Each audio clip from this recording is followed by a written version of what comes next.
Hey everyone, welcome back to Williamson Ridge Outdoors and Splitter Wars 2.0. Today is going to be our splitter video, and we've got 50 rounds stacked up back here in the back. We're going to load those things up onto the splitter, run them through there as fast as we can, and see how this thing performs. Also, one cool thing about Splitter Wars 2.0 this year, we're allowed to have a helper. So we've got our buddy Lyle over here today with us from JLR Farm. He's going to be my helper today. So he's going to keep me stocked up with logs, and I'm just going to keep this thing running nonstop as much as we can and see how fast we can get through it. So I'd also like to give a special shout out to Roger over at Tractor Tech. He is the one that has put Splitter Wars 2.0 together, and I appreciate him inviting me to be part of it this year. Also, aside from Roger, there's also Our Green Acres, Woolie's World, Tractor Man 44, Homestead J, and of course me, Williamson Ridge Outdoors. We're kind of doing this little collaboration as not so much a competition, but you kind of get in a competitive spirit regardless, because everybody wants to have the fastest time, it seems like. But really, you know, we're just showcasing the different machines and their capabilities and just having fun with it. So I'm real excited to be part of it, and I thank Roger again for inviting me to participate in this. So the machine we're going to be using is our EastonMade 916 commercial wood splitter. I've had this thing about a year and I absolutely just love this thing. It's been great. It's made a tremendous difference in how much wood I can produce. So let's run through it real quick and get you some of the specs on this thing, and then we'll get to splitting some wood.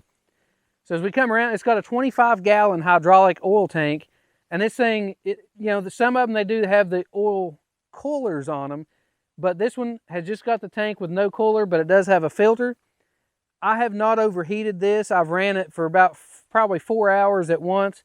I've never ran it a full 8 hours, but the oil temperature actually has an indicator here on the side, has only gotten to about 120 degrees, which is well below being too hot. So I feel that the capacity actually works well for this machine.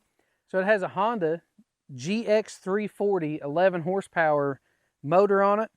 It powers a 16-gallon per minute hydraulic pump, which pretty much equates to 24 tons of splitting pressure. Now, a lot of people may say 24 tons on a commercial splitter.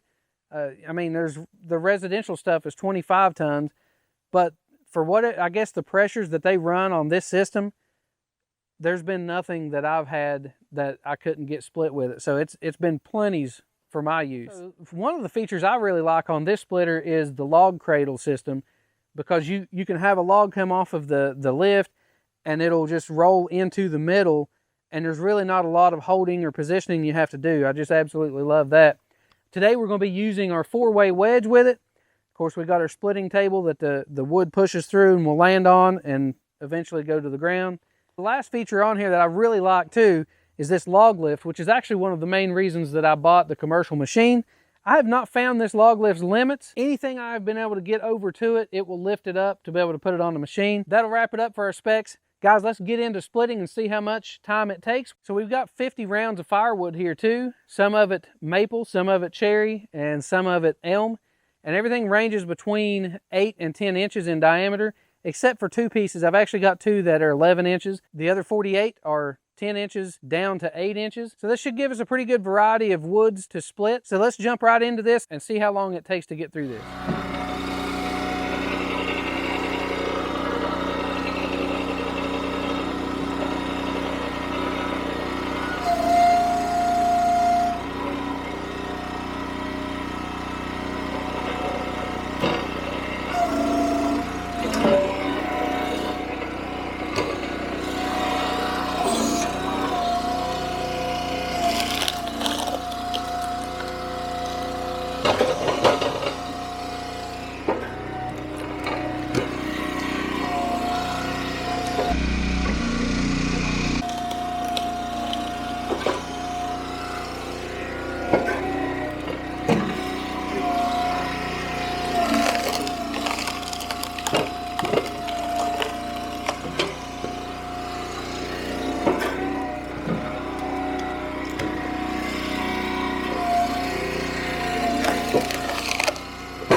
don't know how that looked on camera, but it sure felt fast. I think actually it was right around 10 minutes. We'll put a timer up on the screen so that you can see exactly how much time it did take. But like I say, it felt like it was pretty fast. We went through all 50 rounds. None of them really gave us much trouble. A few pieces of that elm was super stringy, and it did take a little bit of time to bust through that. But everything else was fast splitting. Again, I'd like to thank Roger at Tractor Tech for inviting me to participate in Splitter Wars 2.0. I really had a lot of fun and enjoyed putting this video together. Also, don't forget to check out the other channels, Our Green Acres, Woolie's World, Tractorman 44, and Homestead J. I will put links to all those down in the description below. Also, I'll have a playlist that will have all 6 videos together so you can watch them all at one time. If you like videos like this, make sure to click that thumbs up button, subscribe to the channel, and follow along with all the projects and stuff we've got going on around the property. And thanks for watching.